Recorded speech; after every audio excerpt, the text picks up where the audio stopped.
Hello everyone, very good afternoon. आज हम लोग फ्रिक्शन का जो एक्सरसाइज हमारे पास है हम उसे सॉल्व करेंगे। लास्ट क्लास तक हमारा फोर्स का एक्सरसाइज चारों ख़त्म हो गए थे और हमने कहा था कि आप ज़रूर से ये फ्रिक्शन का एक्सरसाइज एक बार देख लीजिएगा। हम उसे स्टार्ट करेंगे, तो आज उसे स्टार्ट करते हैं। तो एक्सरसाइज फर्स्ट का पहला क्वेश्चन है, when one object move over surface of other object. ठीक है, जैसे ये ऑब्जेक्ट है, इसके ऊपर एक दूसरा ऑब्जेक्ट अगर हम मूव कराएं तो क्या होगा? Surface of both object exert force on each other. पहला ऑप्शन है कि दोनों फोर्स एक दूसरे के ऊपर फोर्स लगाएंगे। दूसरा है surface of upper object exert force of friction to lower, सिर्फ ऊपर वाला फोर्स लगाएगा, नीचे वाला नहीं। थर्ड है surface of only object exert force of friction on a upper object, यानी नीचे वाला ऑब्जेक्ट ऊपर पे लगाएगा, दोनों नहीं लगाएंगे। Surface of both object exert force of direction opposite is each other. तो क्या होगा? हमने देखा है कि अगर ये फोर्स अगर इसे आगे मूव करा रहा है तो ऊपर वाले के ऊपर फ्रिक्शन पीछे की तरफ लगेगा और नीचे वाले के ऊपर फ्रिक्शन आगे की तरफ लगता है, तो दोनों पे फोर्स लगता है फ्रिक्शन अपोजिट डायरेक्शन में। ठीक है, तो ये फर्स्ट एक्सरसाइज का पहला क्वेश्चन था। हम लोग एक्सरसाइज 3 और 4 पे चलते हैं क्योंकि सब्जेक्टिव क्वेश्चन वहीं पे हैं और ज़्यादातर क्वेश्चन आपने हमसे वहीं पे पूछा है कि इसके आंसर क्या होंगे। ऑब्जेक्टिव का अगर अभी टाइम बचा तो हम लोग उसके बाद कर लेंगे, नहीं तो नेक्स्ट क्लास में वो सारा कर लेंगे। ज़्यादातर मेरे को सब्जेक्टिव क्वेश्चन आए थे तो इसलिए मैं इसे एक बार तुरंत कर देता हूँ। पहला है डिफाइन फोर्स ऑफ फ्रिक्शन। मैं एक्सरसाइज 3 की बात कर रहा हूँ, ध्यान दीजिएगा। एक्सरसाइज 3 है, पहला जो आपका ब्रीफ क्वेश्चन वाला है उसमें पहला क्वेश्चन है डिफाइन फोर्स ऑफ फ्रिक्शन। तो हमें पता है फोर्स ऑफ फ्रिक्शन क्या होता है। वो फोर्स जो रिलेटिव मोशन को अपोज करता है वो हमारा फ्रिक्शन फोर्स होता है। Second question, does force of friction always oppose the relative motion between two object in contact? Yes, हमेशा फ्रिक्शन फोर्स रिलेटिव मोशन को अपोज करता है, किसी भी दो ऑब्जेक्ट के कांटेक्ट में कभी सपोर्ट नहीं करता। डिफाइन ही हम इसी तरह करते हैं कि फ्रिक्शन फोर्स वो फोर्स है जो रिलेटिव मोशन को अपोज करता है, वो सपोर्ट नहीं कर सकता। ठीक है। Third question, is force of friction is a contact force? बिल्कुल, फोर्स ऑफ फ्रिक्शन एक कांटेक्ट फोर्स है, इसे हमने देखा हुआ है जब हमने फोर्स पढ़ रहे थे लास्ट चैप्टर में। तो ये फोर्स कांटेक्ट फोर्स का एग्जाम्पल था। Next question, how does friction force very with change in roughness of the surface? ये डायरेक्ट रिलेशन है, जितना सरफेस की रफनेस बढ़ेगी फ्रिक्शन फोर्स उतना बढ़ेगा, ये हमें पता है। यानी जो फ्रिक्शन फोर्स होता है ये डायरेक्टली प्रोपोर्शनल होता है रफनेस के, है ना। रफनेस, जितना रफनेस आपका सरफेस का बढ़ेगा फ्रिक्शन फोर्स उतना ज्यादा होगा। तो ये क्वेश्चन नेक्स्ट था। Next question, is friction is self adjusting force? बिल्कुल, फ्रिक्शन फोर्स के जो आपका स्टैटिक फ्रिक्शन है, हमने फ्रिक्शन के टाइप बताए थे, तो स्टैटिक फ्रिक्शन जो है वो सेल्फ एडजस्टिंग है। मतलब कि अगर जैसे ये ऑब्जेक्ट है, अगर आप इस पे 1 न्यूटन का फोर्स लगाए और ये मूव नहीं कर रहा है तो फ्रिक्शन लग रहा है 1 न्यूटन का। अगर 2 न्यूटन लगाया मूव नहीं कर रहा है तो फ्रिक्शन 2 न्यूटन, 3 न्यूटन लगाया मूव नहीं कर रहा है फ्रिक्शन 3 न्यूटन। तो फ्रिक्शन की वैल्यू जो चेंज हो रही है बार बार, ये क्या हुआ? फ्रिक्शन सेल्फ एडजस्टिंग है। और ध्यान दीजिएगा, ऐसा नहीं कि अभी 1 न्यूटन लगाया तो 1 न्यूटन, अब मैंने जब इस पे 5 न्यूटन लगाया था, मान लीजिए थोड़ी देर बाद मैंने इसे 5 न्यूटन लगाया, ये मूव नहीं किया तो ये 5 न्यूटन फोर्स हो गया फ्रिक्शन। अब मैं 5 से फिर 1 हुआ तो फ्रिक्शन भी अपने आप को कम कर लेगा। ऐसा नहीं कि फ्रिक्शन 5 एक बार पहुंच गया तो 5 ही रहेगा, फ्रिक्शन भी अपने आप को कर लेगा। तो फ्रिक्शन अपने आप को कम ज्यादा करते रहता है स्टैटिक फ्रिक्शन, यानी जब तक ऑब्जेक्ट रुका हुआ है, जब तक आप उस पर फोर्स अगर वेरी करते हो, तो ये सेल्फ एडजस्टिंग नेचर होता है फ्रिक्शन का। ठीक है। Next question, what is rolling friction? Okay, what do you mean by limiting friction? Limiting friction होता है फ्रिक्शन का, स्टैटिक फ्रिक्शन का मैक्सिमम वैल्यू। मतलब लिमिटिंग फ्रिक्शन से आपने थोड़ा भी ज्यादा फोर्स किया तो वो फ्रिक्शन, मतलब लिमिटिंग ऑब्जेक्ट जो है वो मोशन में आ जाएगा। तो ये था। नेक्स्ट है what is rolling friction? Rolling friction होता है जब ऑब्जेक्ट रोल करता रहता है तो जो फोर्स लगता है उसे रोलिंग फ्रिक्शन कहते हैं। ठीक। Question number 8, is friction is necessary evil? नहीं, फ्रिक्शन हमेशा एविल नहीं होता है, दुश्मन नहीं होता है, दोस्त भी होता है। ठीक है, कुछ कुछ चीज़ों में है दुश्मन है, जैसे चप्पल का घिसना, वियर एंड टीयर, चीज़ों का घिस जाना, अनवांटेड हीट जनरेट करना, लेकिन फ्रिक्शन की ही वजह से हम चल पाते हैं, लिख पाते हैं, बहुत सारे हमें हेल्प मिलते हैं। ठीक। Next question, which is greater, static और डायनेमिक फ्रिक्शन? स्टैटिक फ्रिक्शन ज़्यादा होता है, स्टैटिक का जो लिमिटिंग फ्रिक्शन होता है वो ज़्यादा होता है, तो आंसर ये होगा। Do we waste energy in overcome the force of friction? नहीं, हमें एनर्जी वेस्ट होता है, फ्रिक्शन से कम ओवरकम करने के लिए हमें एनर्जी देना पड़ता है। ये जो कि वेस्टेज ऑफ एनर्जी है, बिल्कुल सही। जैसे कि अगर आप साइकिल चलाते हैं तो साइकिल कई दिन से अगर आप मान लीजिए गर्मी की छुट्टी में रख देते हैं, जब लेके जाते हैं तो उसमें ग्रीस तेल सब साफ ऑफ करवाना होता है। अगर आप नहीं करवाते तो साइकिल बहुत हैवी चलती है, तो वो क्यों? फ्रिक्शन की वजह से चैन अच्छे से मूव नहीं कर पाता उस पर। जब ग्रीस तेल डाल देते हैं तो चैन अच्छे से मूव करने लगता है, तो आपका फिर फ्रिक्शन रिड्यूस हो जाता है। ठीक है।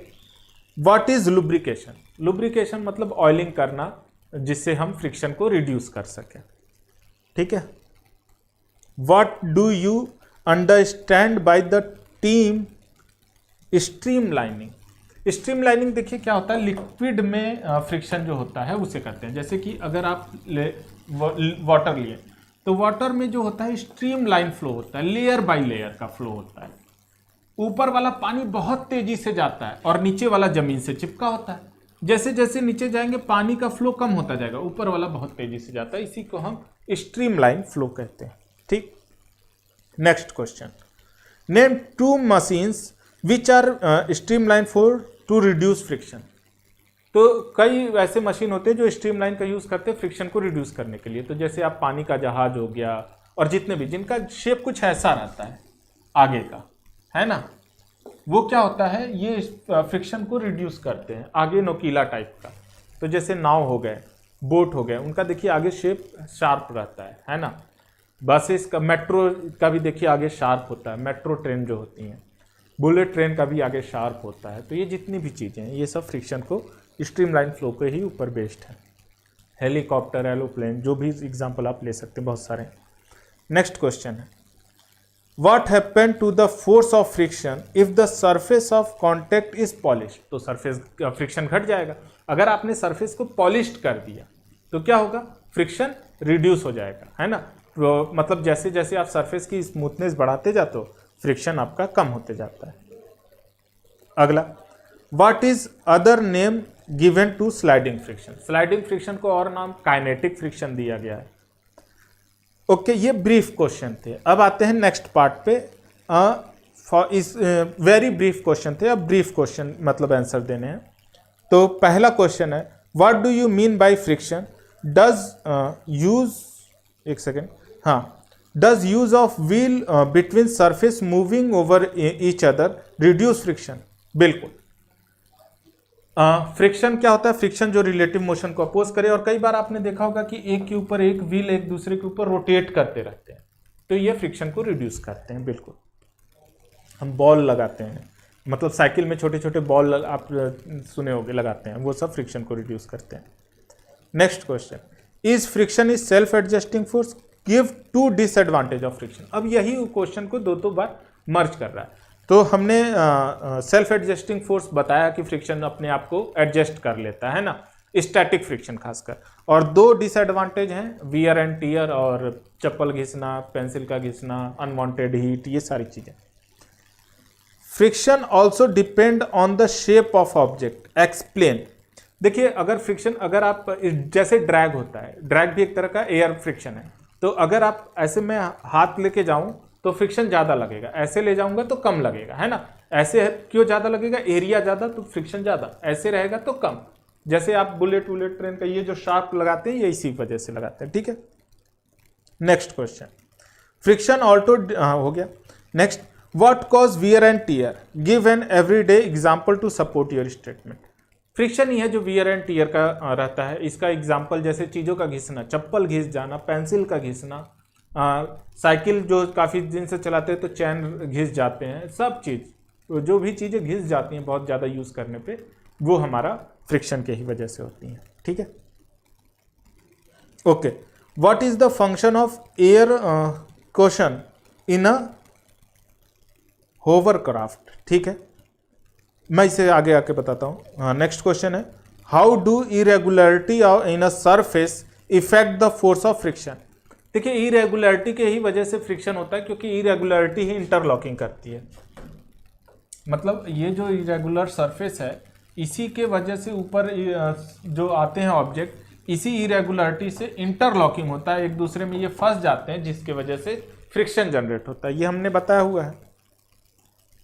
ओके, नेक्स्ट क्वेश्चन है, what is a drag in a fluid? Drag भी एक तरह का फ्रिक्शन फोर्स है जो लिक्विड फ्लूइड में लगता है। Is fluid friction less then solid friction? बिल्कुल। नेक्स्ट है, व्हाट इज स्ट्रीमलाइन शेप? अभी बता दिया उस चीज को कि स्ट्रीमलाइन शेप क्या होता है। Okay, next, what does friction why does friction occur when two surface in a contact? बताया था, दो सरफेस को कांटेक्ट में रखते हैं तो ये इंटरलॉक कर जाते हैं ये एक दूसरे के साथ, इसीलिए आपका फ्रिक्शन होता है। Okay, what the main factor on which friction depend? Okay, दो मेन फैक्टर हैं, एक है मास, कि मास पे डिपेंड करता है, दूसरा nature of the surface, nature of the surface. इन दो चीजों पे आपका फ्रिक्शन डिपेंड करता है। नेक्स्ट, ओके, नेक्स्ट क्वेश्चन है, एक सेकेंड, हाँ, नेक्स्ट क्वेश्चन है आपका, हम लोग कहाँ पे थे? ठीक है, what are ball bearing, how are the useful? Ball bearing, जैसे आप साइकिल में छोटे छोटे बॉल्स लगाते हैं, ये बॉल्स मतलब सर्कुलर होते हैं, तो इनका फ्रिक्शन रिड्यूस करने में काम आता है। ठीक है, नेक्स्ट क्वेश्चन है, what is lubrication? What do they have to do with friction? Lubrication, oiling करना, ग्रीसिंग करना, ये क्या करते हैं? सरफेस को स्मूथ कर देते हैं, जिसकी वजह से फ्रिक्शन घट जाता है। Next question, list two situation where it is desirable to increase the friction. तो देखिए, जैसे आप ऑयलिंग, ग्रीसिंग ये सब करते हैं, कैरम बोर्ड में अगर आप पाउडरिंग करते हैं तो आप फ्रिक्शन को रिड्यूस कर सकते हैं। ओके, हमें फ्रिक्शन इंक्रीज करना है, सॉरी डिजर्व फ्रिक्शन इंक्रीज। तो जैसे आप स्पाइक्स के शूज पहनते हैं, है ना, जब जो भी प्लेयर खेलता है तो स्पाइक्स के शूज, वो फ्रिक्शन बढ़ाने के लिए, ताकि ग्रिप अच्छे से बना रहे और फिसले ना, गिरे ना, तो ये चीजें हैं। ठीक है, तो यहाँ पे हम फ्रिक्शन को इंक्रीज करने की कोशिश करते हैं। ठीक है, why is the sewing machine is frequently oiling? जो सुई धागा वाली मशीन होती है उसमें ऑयलिंग बार बार इसलिए करते हैं ताकि वो फ्रिक्शन उसका घट सके हमारा। Why it is said that warm out tyres should be discharge? Okay, charge generate होते हैं जिसकी वजह से भी इंटरलॉकिंग हो जाता है, इसलिए हम इसे डिस्चार्ज करते हैं। ठीक है, नेक्स्ट, अब हमें अप्रोप्रिएट डिटेल्स में आंसर देने हैं। पहला क्वेश्चन है, what is limiting friction? State two use and two abuse of friction, hence prove friction is a necessary evil. देखिए, पहला कह रहा है कि फ्रिक्शन क्या है, तो फ्रिक्शन है कोई वो फोर्स जो रिलेटिव मोशन को अपोज करता है। Second question, state two use और अब्यूज, तो स्टेट यूज बताया कि चलने, दौड़ने सब में यूज होता है। डिसएडवांटेज हो गया अब्यूज, मतलब जो हमें दिक्कत करता है, वियर एंड टियर, और सेकंड चीज़ है हमारी अनवांटेड हीट। लेकिन ये नेसेसरी एविल कैसे है? क्योंकि ये हमें चाहिए ही, बगैर इसके ना हम चल पाएंगे, ना लिख पाएंगे, ना कुछ कर पाएंगे, ना ब्रेक अप्लाई कर पाएंगे। तो अगर ये चीज़ें नहीं, मतलब अगर फ्रिक्शन नहीं रहा तो हम नहीं हो पाएगा हमारा कोई काम। Second question, how many type of friction have you come across defined them is rolling friction is more than dynamic friction. तो इसे करते हैं हम, जो हमारे पास सारे फ्रिक्शन आए हैं उसमें सबसे पहले है स्टैटिक फ्रिक्शन। स्टैटिक फ्रिक्शन का ही पार्ट होता है लिमिटिंग फ्रिक्शन।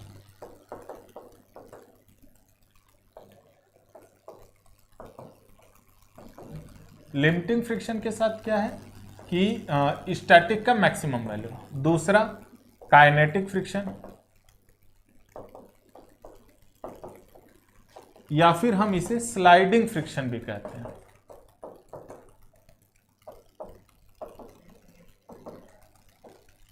थर्ड है हमारा स्टैटिक, काइनेटिक, रोलिंग। थर्ड है हमारा रोलिंग फ्रिक्शन। ठीक है, तो ये हमारे फोर्स हैं स्टैटिक, काइनेटिक और रोलिंग फ्रिक्शन। सबसे ज़्यादा लिमिटिंग होता है, यानी स्टैटिक का मैक्सिमम वाला सबसे ज़्यादा होता है, फिर काइनेटिक, फिर रोलिंग। रोलिंग सबसे कम होता है। ठीक है, okay. Next question, what are the factor the effects of force of friction. Factor कौन कौन से हैं मैंने बताया था, मास और nature of the surface. Next question है, what is a frictional force, suggest a brief explain 3 method by which friction can be minimized. तो हमें पूछा है फ्रिक्शन फोर्स क्या होता है। फ्रिक्शन फोर्स वो है जो रिलेटिव मोशन को अपोज करता है। अब मिनिमाइज करने का तरीका, आप किसी भी तरह सरफेस को स्मूथ कीजिए। हम मास नहीं चेंज कर सकते, हम सरफेस को स्मूथ कर सकते हैं। तो ये क्या होगा, जैसे कैरम खेल रहे हैं तो उस पर पाउडर डाल दीजिए, अगर साइकिल चला रहे हैं तो उसमें ग्रीस तेल डलवा दीजिए, या कोई और अप्लाइंसेस है जैसे सीविंग मशीन बोला अभी, तो उसमें हम क्या करें, प्रॉपर टाइम पे ऑयलिंग करते रहें। तो ये सारी चीज़ें हैं।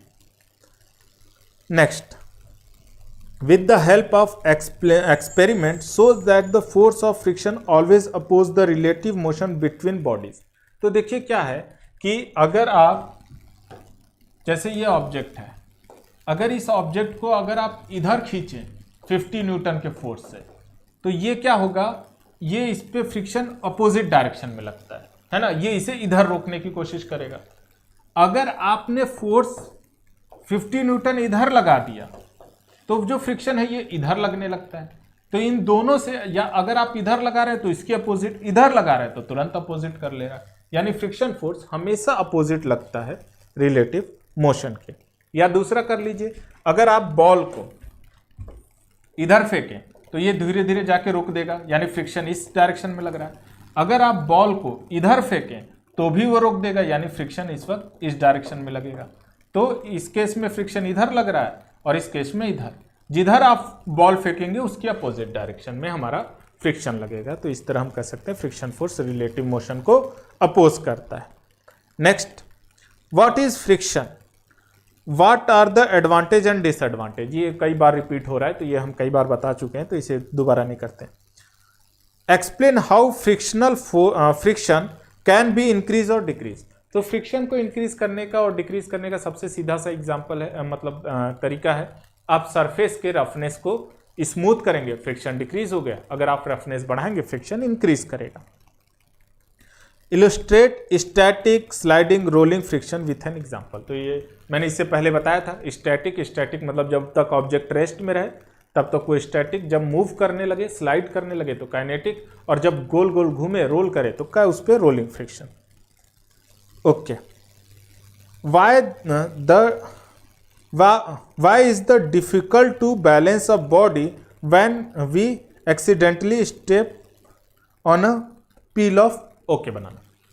अगर हम कहीं पे केले का छिलका पड़ा हुआ है, अगर हम उस पर रख दे पैर, तो हमें अपने आप को संभालने में इतना प्रॉब्लम क्यों होता है, क्योंकि केले का छिलका जो होता है वो लुब्रिकेशन का काम करता है। वो क्या करता है, आपका फ्रिक्शन डिक्रीज कर देता है। तो जैसे ही आप उस पर जाते हैं वो फिसल जाता है। होता क्या, बेसिकली आदमी फिसल जाता है ना। तो जब आप छिलके पे पैर रखते हैं तो आदमी का फ्रिक्शन रिड्यूस हो जाता है, वो फिसल जाता है, जिसकी वजह से वो गिर जाता है, वो अपने बैलेंस को मेंटेन नहीं कर पाता। एक्सरसाइज 4 पे आते हैं हम लोग। ओके, क्वेश्चन है, you spill a bucket of soapy water on a marble floor accidentally, would it make easier और more difficult you for to walk on it? Y?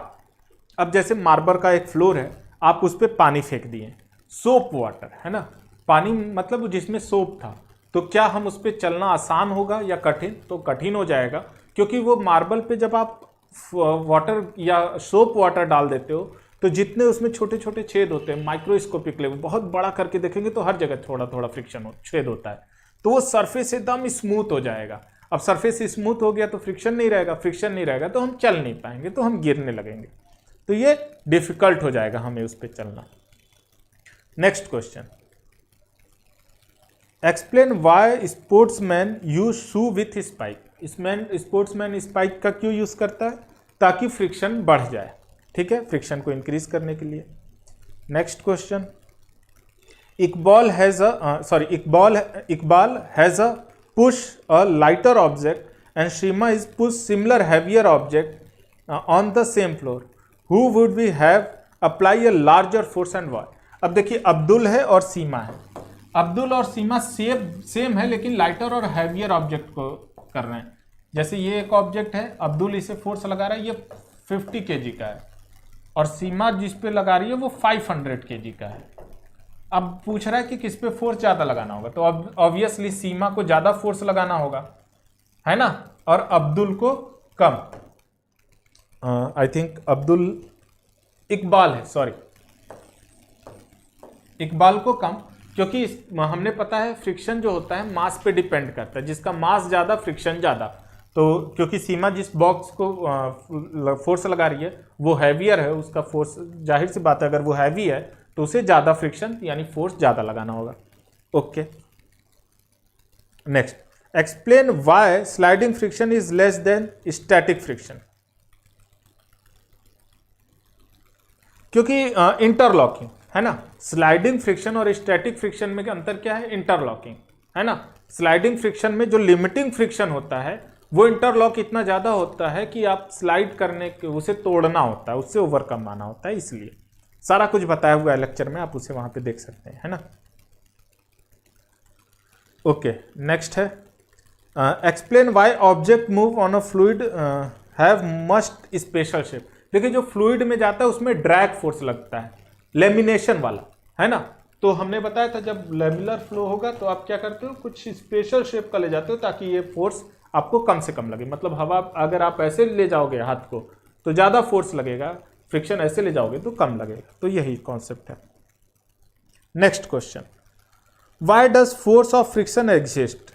Force of friction क्या होता है? इंटरलॉकिंग, और interlocking क्यों होता है? Irregularity के वजह से, ठीक है।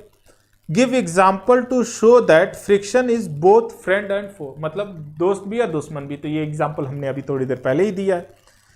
नेक्स्ट है how has nature shaped a body of fish to minimize a resistance. Fish का देखिए आप, फिश का जो शेप होता है वो कुछ ऐसा ही होता है ना। तो ये लेमिनर फ्लो को क्या करता है? कम से कम करता है ना, मतलब ड्रैग फोर्स को, सॉरी, ड्रैग फोर्स जो कि फ्रिक्शन होता है फ्लूइड में, इसको कम से कम करता है। तो इसीलिए ये नेचुरली फिश का शेप ऐसा होता है कि उसे फ्लो मतलब मूव करने में आसानी रहे। Next, give 3 harmful effect of friction. बता चुका हूँ फ्रिक्शन के जो वियर एंड टीयर है, अनवांटेड हीट हो गया, और कोई भी मूविंग ऑब्जेक्ट को रेस्ट में ला देता है, तो ये सारे उसके डिसएडवांटेज हैं। Give 5 example to show the increase disability. Okay, okay, sorry, give 5 example to show that friction is increased derivatively, ठीक है। तो इसके ये सारी चीजें भी हम बता चुके हैं, चलने में मदद, बेसिकली एडवांटेज पूछ रहा है फ्रिक्शन का, तो चलने में, लिखने में, ये सारी चीजें हम बता चुके हैं। एक्सरसाइज 5 फोर्स एंड फ्रिक्शन दोनों का है। ये भी आपका मल्टीपल चॉइस क्वेश्चन है, तो इसे भी देख लेते हैं।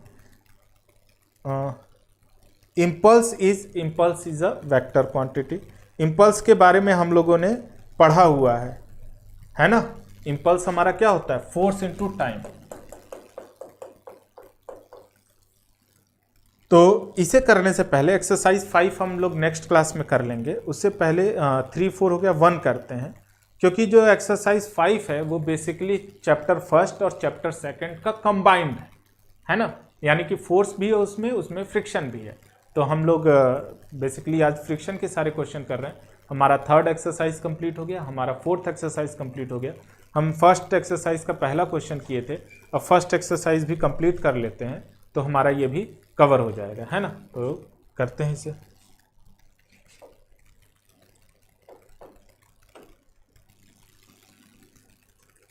पहला क्वेश्चन है, फर्स्ट बता चुके हैं। Second, static friction is greater than sliding friction, less than sliding friction, equal और नन ऑफ दिस। तो हमने बताया हुआ है कि स्टैटिक फ्रिक्शन स्लाइडिंग फ्रिक्शन से ज़्यादा होता है। क्यों होता है पता है आपको, मतलब इंटरलॉकिंग, ये सारा अभी ये सारे क्वेश्चन हो चुके हैं ना। तो पहला का ऑप्शन फर्स्ट होगा कि greater than sliding friction. Rolling friction is, rolling friction की बात कर रहे हैं। रोलिंग फ्रिक्शन पहला है greater than sliding friction, less than sliding friction, equal to the sliding friction, none of this. तो रोलिंग फ्रिक्शन सबसे कम होता है तो लेस देन स्लाइडिंग फ्रिक्शन होगा। अगर सीक्वेंस याद कीजिए तो सबसे ज़्यादा होता है static friction.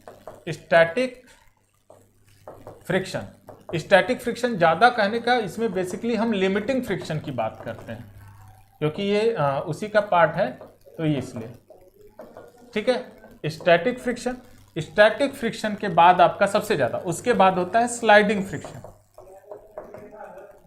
Sliding friction, sliding friction के बाद आता है आपका रोलिंग फ्रिक्शन।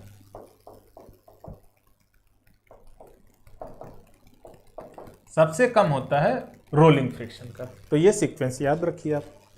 नेक्स्ट क्वेश्चन है, ऐसा unit of force of friction, क्योंकि फोर्स फ्रिक्शन एक तरह का फोर्स है तो उसका ऐसा यूनिट भी न्यूटन ही होगा। 5th क्वेश्चन है, limiting friction is directly proportional to area of contact, inversely proportional to area of contact, independent of area of contact, all of this. तो लिमिटिंग फ्रिक्शन जो है डायरेक्टली प्रोपोर्शनल होता है area of contact के। जितना area of contact ज़्यादा होगा friction force उतना ज़्यादा होगा, ठीक है, लिमिटिंग फ्रिक्शन का। ओके, नेक्स्ट क्वेश्चन है हमारा question number 6, the friction force dash with the dash in the roughness of surface. तो फ्रिक्शन फोर्स इंक्रीज करता है विथ इंक्रीज इन रफनेस, है ना। तो इसका यही था कि जो फ्रिक्शन फोर्स है, friction force dash with dash roughness. तो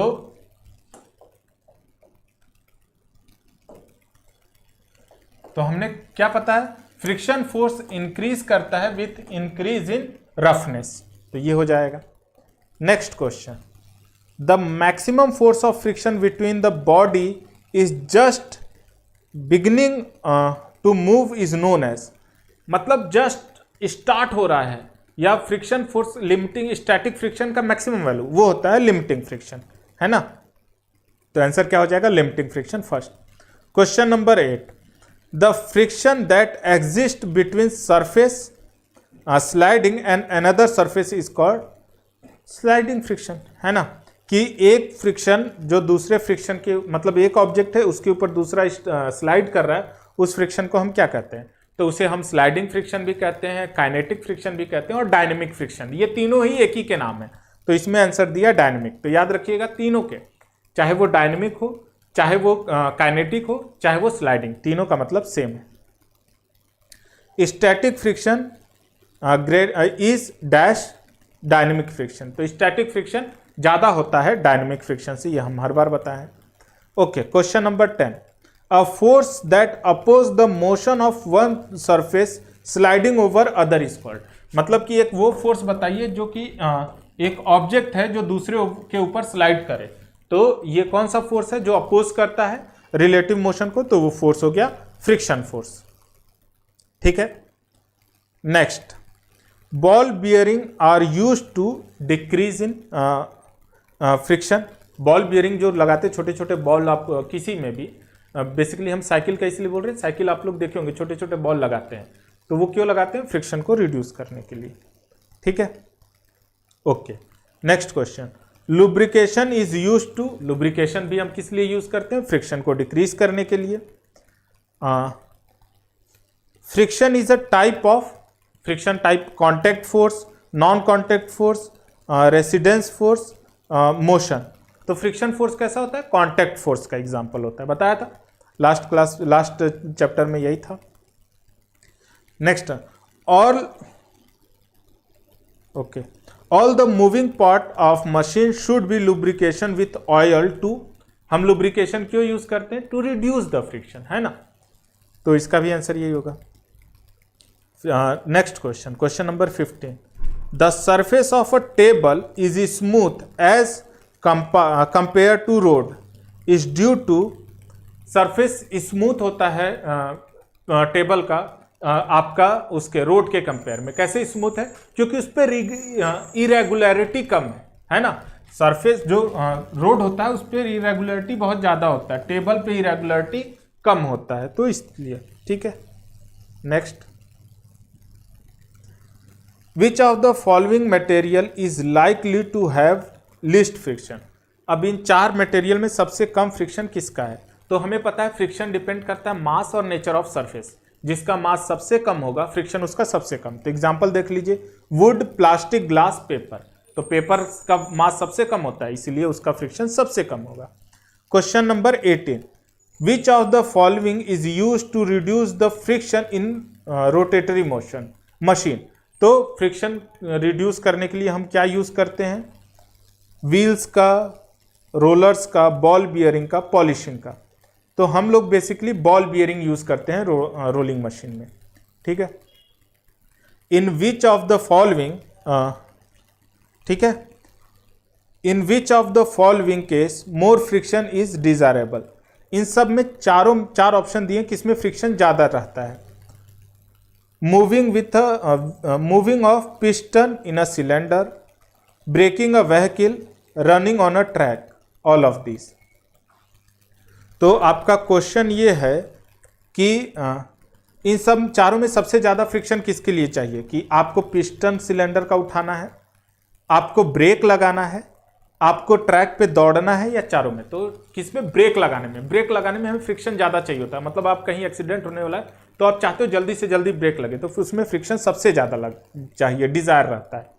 okay, powder is used in a carrom board for decreasing the friction. Powder हम लोग इसलिए यूज करते हैं कि फ्रिक्शन को डिक्रीज कर दे कैरम बोर्ड में। विच of the following statement is correct. अब 4 ऑप्शन है, इसमें कौन सा सही है ये पूछा है। पहला, rolling body is easier than sliding. ठीक है, sliding is easier than rolling, dragging body is easier than sliding, dragging body is easier than rolling. तो आंसर होगा रोलिंग बॉडी इजियर होता है, रोल करना आसान होता है बजाय ड्रैग करना या स्लाइड करने के। ठीक है, तो आंसर हो जाएगा rolling body is easier than sliding first. ठीक है, आते हैं नेक्स्ट क्वेश्चन पे। Friction force, okay, friction force exert by liquid is called drag force. जो फ्रिक्शन फोर्स लिक्विड या फिर फ्लूइड लगाता है उसे ड्रैग फोर्स कहते हैं। नेक्स्ट है, streamline body increase friction, reduce friction, decrease weight, increase weight. तो वेट कुछ नहीं चेंज करता है, बेसिकली वो फ्रिक्शन को डिक्रीज करता है। ठीक है, वेट आपका चेंज नहीं करता है ना। Next question, in decreasing order of magnitude which is the following correct. तो देखिए हमने बताया था डिक्रीजिंग ऑर्डर मतलब ज़्यादा से कम। तो सबसे ज़्यादा स्टैटिक फ्रिक्शन, फिर स्लाइडिंग फ्रिक्शन, फिर रोलिंग फ्रिक्शन। तो यही सीक्वेंस है आपका। तो सबसे static, sliding, rolling, option B 24 का बी ऑप्शन होगा। Question number 25, which of the following activity is easier to perform. इन चारों में सबसे ज़्यादा आसान क्या करना है? Dragging a box, lifting box, rolling a drum with same weight, all of this. तो देखिए ड्रैग करना, उठाना दिक्कत करेगा, लेकिन ऐसे गोल गोल ढकेल देना, घूमते हुए चला जाए, वो आसान होता है। रोलिंग, क्योंकि रोलिंग का फ्रिक्शन सबसे कम होता है। सेम चीज है, हर क्वेश्चन सेम चीज कॉन्सेप्ट पे आ रहा है, तो समझते चलिएगा। Next 26 a meteor burn up earth's atmosphere due to friction. जो मीटियोराइट आते हैं, जो अर्थ बाहर से पत्थर और वो आ रहे हैं, वो क्या करते हैं, एटमॉस्फेयर में आके बर्न हो जाते हैं, जल जाते हैं। तो वो क्यों होता है, फ्रिक्शन की वजह से, है ना। अब बहुत तेजी से अब कोई चीज़ आ रही है, अगर उस पर ड्रैग होगा फ्रिक्शन की वजह से, वो घिसती जाती है, और घिसने की वजह से उस पर फ्रिक्शन की वजह से एनर्जी जनरेट होता है, तो हीट जनरेट होता है, जिसकी वजह से वो जल जाता है ना। और मेटेओराइट बहुत तेजी से आते हैं अर्थ सरफेस पे, ठीक है। Okay, next, the surface of head of match stick is slide on the match box are deliberately made rough to. मतलब मैच बॉक्स पे जब आप माचिस को जलाते हो तो उसे हम जानबूझ के उसे रफ बनाते, क्यों, ताकि फ्रिक्शन ज़्यादा रहे तो आपका मैच बॉक्स जल सके। उसके बाद हमारा क्वेश्चन है, ठीक है, दो क्वेश्चन और है, उसे भी देख लेते हैं। Spikes provide the shoe of athletic to increase friction, है ना। वो स्पाइक्स हम शूज में क्यों लगाते हैं, फ्रिक्शन को इंक्रीज करने के लिए। ओके, नेक्स्ट है, friction reduce efficiency of machine due to. आपका एफिशिएंसी कैसे डिक्रीज करता है, एनर्जी को यूज्ड करके, हीट एनर्जी जनरेट करता है। जैसे कि आप इलेक्ट्रिसिटी दे रहे हो फैन को, उसे रोटेट करके साथ साथ हीट भी जनरेट कर दे रहा है, तो हीट जनरेट करके उसका रिड्यूस कर देता है। Last question, the force which prevent from sliding while walking on a road. तो वो कौन है, फ्रिक्शन फोर्स है। मतलब अगर आप कह रहे हो कि आप रोड पे चलने में कौन आपको जो स्लाइड करने या फिसलने से रोकता है, तो उसे कौन फोर्स है, फ्रिक्शनल फोर्स। तो यहाँ पे हमारा एक्सरसाइज फर्स्ट भी खत्म होता है। एक्सरसाइज फर्स्ट, थर्ड, फोर्थ हमने खत्म कर लिया। अब हमारे दो एक्सरसाइज बचे हैं, सेकंड और फिफ्थ, वो हम लोग नेक्स्ट क्लास में करेंगे। तो ध्यान रखिएगा, आप दोनों चैप्टर को अच्छे से पढ़ लीजिएगा, ठीक है। वीडियो को लास्ट तक देखने के लिए थैंक यू।